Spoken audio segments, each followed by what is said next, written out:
Hello viewers, আবারও আসলাম আপনাদের মাঝে নতুন একটা ভিডিও নিয়ে। আশা করি পুরো ভিডিওটা দেখবেন আর অবশ্যই আমার ইউটিউব চ্যানেল সাবস্ক্রাইব করবেন। তো আজকে আপনাদের সাথে আমি কথা বলবো বাংলাদেশ থেকে আপনার রোমানিয়া আসলে ভালো হবে না পর্তুগাল আসলে ভালো হবে, সে বিষয়ে আপনাদের সাথে আমি কথা বলবো। তো প্রথমে বলি পর্তুগালের কথা। আপনি যখন পর্তুগালে ফাইল জমা দেন বা দিচ্ছেন, অবশ্যই আপনাকে 1 বছর থেকে 1.5 বছর 2 বছর ঘোরা লাগছে। ঘোরার পরও আপনি টাকার হিসাবটা মিনিমাম 12 লাখ থেকে শুরু করে 17 লাখ টাকা পর্যন্ত আপনার খরচ যায় বা যাবে, যারাই পর্তুগাল বর্তমানে আসতে চান।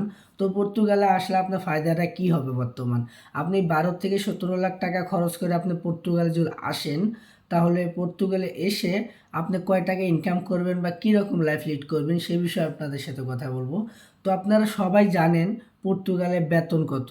বর্তমান পর্তুগালের বেতন 800 টাকা বা কোথাও কোথাও 850 টাকা, এটা ইউরো। 800 ইউরো বা 850 ইউরো, এই টাকাটা আপনি বেতন পাবেন।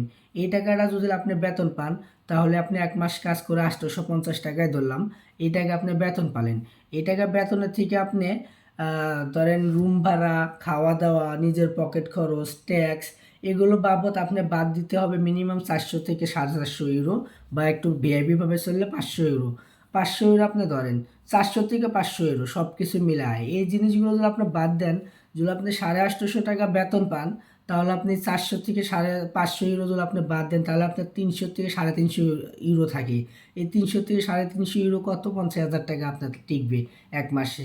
আপনি যদি পর্তুগালে এখন যান বাংলাদেশ থেকে বা মিডল ইস্টের যে কোনো দেশ থেকে, এই 12 থেকে 17 লাখ টাকা খরচ করে, তাহলে আপনি প্রথম 1 বছর বা 1.5 বছর আপনি বেতন পাবেন। ট্যাক্স, রুম ভাড়া, খাওয়া দাওয়া, নিজের পকেট খরচ সব কিছু বাদ দিয়ে আপনি বেতন পাবেন 40 থেকে 50,000 টাকা সেভ করতে। এটা একদম ক্লিয়ার হিসাব। এখানে কোনো 1 টাকা আপনি যে 10,000 টাকা বেশি কামাবেন বা এরকম কিছু নেই, সবাই এরকমই কামায়। আমি পুরো খোঁজ করে তদন্ত করে তারপরে আপনাদেরকে বলতেছি। আপনারা যদি বাংলাদেশ থেকে বা মিডল ইস্ট থেকে যেখান থেকে পর্তুগাল যান, তাহলে আপনারা বেতন পাবেন এটাই, সর্বোচ্চ 50,000 টাকা বাংলাদেশে পাঠাতে পারবেন বা সেভ করতে পারবেন। আর যদি আপনি রোমানিয়া আসেন, যদি আপনি রোমানিয়া আসতে চান বা আসেন, তাহলে রোমানিয়ার হিসাবটা আপনাকে দিই। রোমানিয়া আপনি 10 থেকে 12 লাখ টাকার মধ্যে এখন আসতে পারবেন। যেহেতু আগে 7-8 লাখ টাকা লাগতো, এখন পুরো চেঞ্জেন হয়ে গেছে, এই জন্য এখন আপনার 10 থেকে 12 লাখ টাকা লাগবে রোমানিয়া আসতে। যদি আপনি 10 থেকে 12 লাখ টাকা দিয়ে রোমানিয়া আসেন, তাহলে রোমানিয়া আসে আপনি কত টাকা ইনকাম করতে পারবেন সেই হিসাবটা আপনাদের এখন দিব। তো রোমানিয়া বেসিক বেতন ও ইউরো হিসাব করেন, এই দেশে লে হিসাব করে। আপনি বেসিক লে যে টাকা, সেটা আপনি প্রতি মাসে পাবেন 3300 থেকে 3500 টাকা লেই।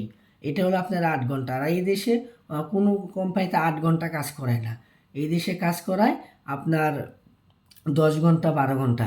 তো আপনি যদি 10 ঘন্টা করে কাজ করেন, তাহলে আপনি প্রতি মাসে আপনি ইনকাম করবেন 4,000 থেকে আপনি 4500 টাকা লেই, এই দেশের টাকা। এই দেশের 1 টাকা বাংলাদেশের 25 টাকা। যদি এই দেশে 1 টাকা বাংলাদেশের 25 টাকা হয়, তাহলে 4,000 টাকা 1 লাখ টাকা হয়। আর আপনি এই দেশে যদি 4,000 টাকা কি 4500 টাকা যদি ইনকাম করতে পারেন, এই টাকাটা প্রায় সব টাকা আপনার থেকে যাবে। কেন থেকে যাবে সেই বিষয়টা আপনার সাথে ক্লিয়ার করি। কারণ আপনি পর্তুগালে গেছেন, রুম ভাড়া, ট্যাক্স সব কিছু আপনি নিজে বহন করতেছেন। আর আপনি যদি রোমানিয়া আসেন, সেক্ষেত্রে আপনার রুম ভাড়া, খাওয়া খরচ, ট্যাক্স সব কিছু আপনার কোম্পানি বহন করবে। এগুলো কোনো আপনি নিজে বহন করতে হবে না। তার মানে যদি আপনার রুম ভাড়া, খাওয়া, ট্যাক্স, রুম ভাড়া কোম্পানি দিবে, খাওয়া প্রতি মাসে 400 থেকে 800 টাকা আপনার ফুড কার্ডে কোম্পানি ঢুকাই দিবে, আপনি ওটা দিয়ে বাজার করে খাবেন। তো আপনার পকেট খরচ, আপনার ম্যাচ বিল কোনো সমস্যা হলো না, আপনি ওই কার্ড থেকেই সব দিতে পারবেন। আপনি যে টাকা বেতন পাবেন সেখান থেকে চুল কাটবেন বা মোবাইলে এমবি ভরবেন বা কিছু টাকা এক্সট্রা খরচ করবেন, সেটা আপনার বিষয়। তো আপনি তারপরও আপনি যদি এই টাইমে বর্তমানে আপনি রোমানিয়া আসেন, তাহলে আপনি প্রতি মাসে সব খরচ বাদ দিয়ে 80 থেকে 1 লাখ টাকা ইনকাম করতে পারবেন। তো আপনি 12 থেকে 17 লাখ টাকা দিয়ে পর্তুগাল গিয়া মাসে 50,000 টাকা সেভ করতে কষ্ট হয়ে যাবে আপনার। আর আপনি যদি এই 10 থেকে 12 লাখ টাকা খরচ করে বর্তমান রোমানিয়া আসেন, তাহলে আপনি প্রতি মাসে 80 থেকে 1 লাখ টাকা সেভ করতে পারবেন।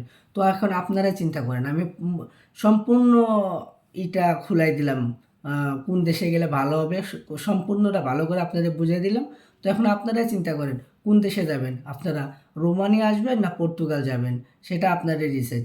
তো ভিডিওটা ভালো লাগলে অবশ্যই আমার ইউটিউব চ্যানেল সাবস্ক্রাইব করবেন। ধন্যবাদ।